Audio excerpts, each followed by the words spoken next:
people that in my community that don't like to see their own marry out. So for me to bring an outsider, they're not going to say anything, but they'll talk. I can hear the chatters and the buzzing. So they wouldn't say it to your face, but you would kind of like, you feel the energy in the room. You can tell by by just the looks on the face how they would do it. At the same time, they'll probably automatically think that I'm an American-born Chinese, so I wouldn't understand my language, and I do.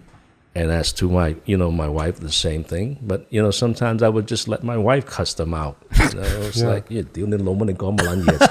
Now, did you get any shit from your wife's side of the family? Did she lose some of her relationship?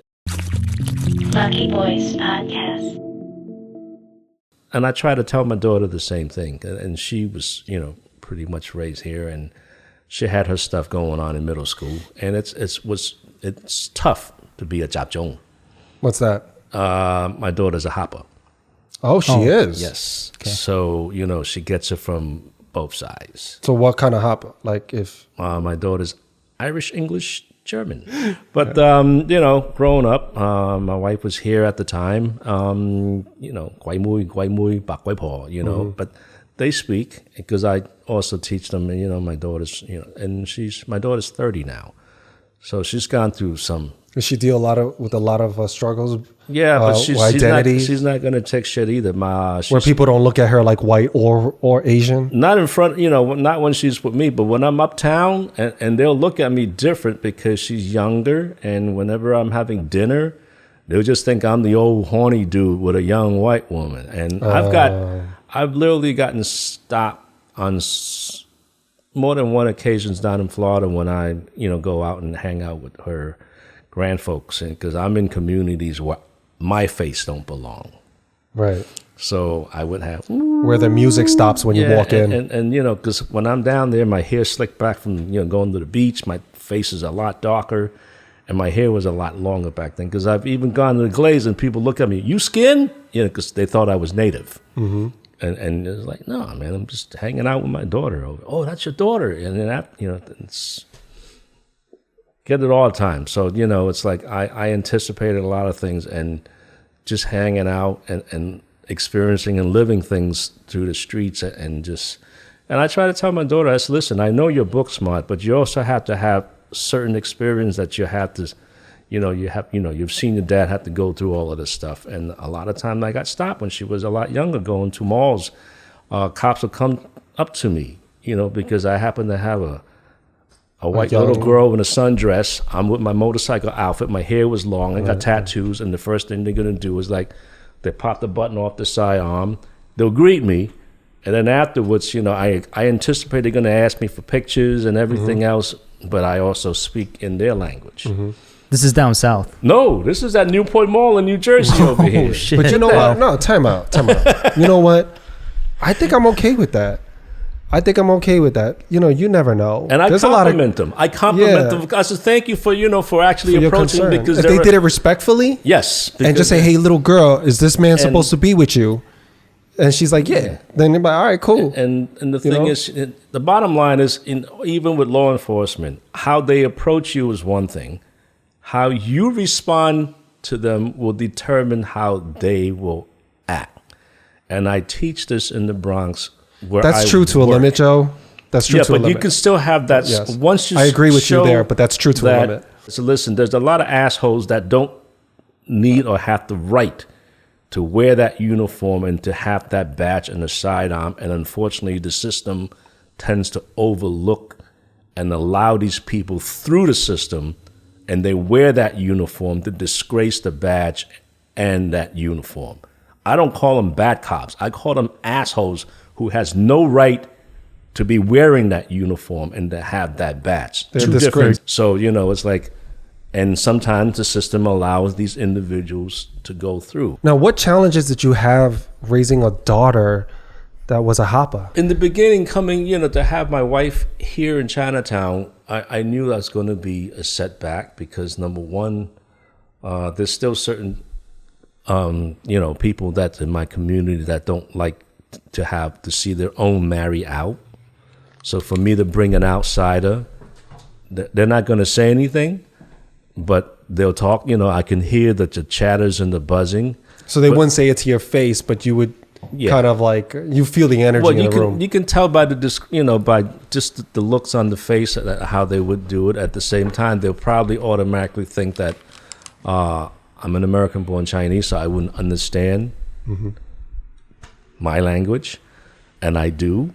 And as to my wife, the same thing. But, sometimes I would just let my wife cuss them out. It's like, and I would, and the same thing. And my daughter also, she speaks Toisan Cantonese to her Yan, which is her grandma. And she knows what, and it's like, I kind of feel bad in such a way because, number one, Chinese don't, first of all, they don't favor daughters.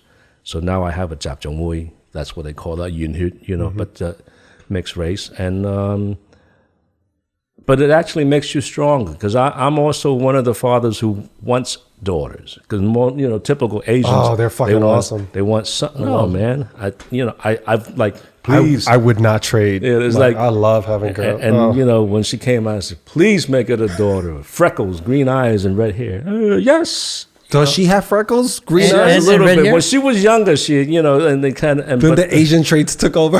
The funny thing is when... Does she still have green eyes? I've never met a HAPA with green not eyes. That green, but she's like hazel, but... She has red hair. Kind of tintish. Yeah, like her mom is like strawberry thing. She's a redhead, so... but that's, the thing is, I'm not the first one in my family who grafted the tree because my paternal side, my first dad, he's Aussie. So he's Aussie Toisan. Okay. So I was supposed to be down there, but he passed away just, when I was born. I never had the opportunity. But that family side, since, to make another long story short, ended up basically leaving my mom in Hong Kong. So my stepdad, came in and took over, and next thing you know, I'm here. So I was supposed to be an Aussie Chan, but now I'm a Yankee Chan. Now, did you get any shit from your wife's side of the family? Did she lose some of her relationships? It's funny because I hear that a lot. It's funny you said that. Joyce actually loved me more than she loved her own daughter. Because, and the funny thing is, it's like, Joe, you sure you want to marry her? It's like... And by the way, afterwards, when when Nikki and everything was born, I said, "You're the best thing that ever happened to her," and she fucked it up. It's like but that's I had no problem with my my in-laws then, and they loved me. Oh, that's beautiful. Because after we got married and all that, and I got married down in Florida, but you should see the clerk that gave me the marriage license. What? Because the fact that she looked at my wife and my fiance. Like, sure you want to do that? No, the clerk was like, yo. He did a double take? It was a white woman that didn't looked at my face and was like, you going to marry this? And it was it's almost that scenario where that white woman didn't want to give the license to the gay couple. Yeah. So I'm down in Florida, This should not be legal. And there wasn't a time. There was a time in Florida where they would hang my ass before I even leave the court with my paper, So interracial marriage. They don't play down south. So they don't play down south. No, but I got married down there, and it's great. I have no problem with that because even when I was in the military, all of my friends and all my buddies and all that, it didn't. You know what? In Florida, now that you mention it, there's a lot of interracial couples down in Florida. Even. I'm talking about with like your scenario, like with Asians across different cultures. I've seen a lot of Filipinos and whites down there. It was a lot. I had a lot of friends, and when predominantly I was in Florida, around that were half Filipino, half white. They hung out in Clark Air Force Base in the Philippines, and it's a lot of them that you can tell they're former military or vets.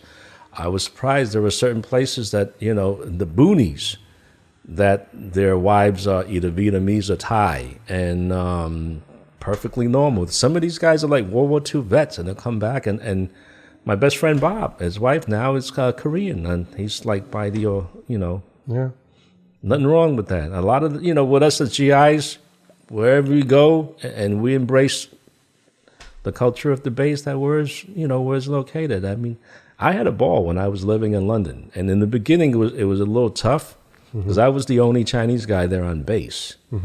But after a while, everything's all cool. Yeah, it was all love. It was the best assignment I had for like, it was a little hole in the wall. IF Uxbridge. It was it's an awesome assignment.